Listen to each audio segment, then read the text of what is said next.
পৌলমী সেনগুপ্তের লেখা মেট্রো কবিতা।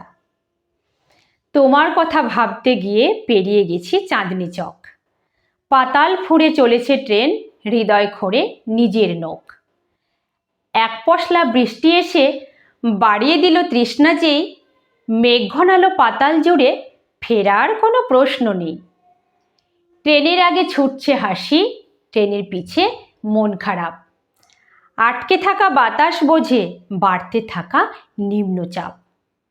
তোমার কথা ভাবছি মানে হাঁটছি সোজা অনেক দূর, ভাসছি স্রোতে স্বপ্ন হয়ে, দৃষ্টি জুড়ে তৃণাঙ্কুর।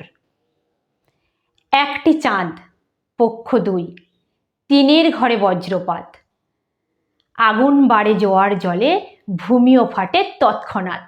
ফাটল থেকে নতুন পাতা, পাতার টানে দিগন্তের মুখ দেখেছি। ভোরের আলো পাঠিয়ে দিল আমায় ফের নৈরিতে বা ঈশান কোণে। মেঘ জমেছে সেই দিকেই, ছুটছি আমি অসাবধানে। এই পথে তো বিরাম নেই, স্তব্ধ মাটি, শান্ত জমি, পাতায় ঘাসে আলিঙ্গন, মাঠ ভিজিয়ে বৃষ্টি যেন তোমার জন্য ভূকম্পন।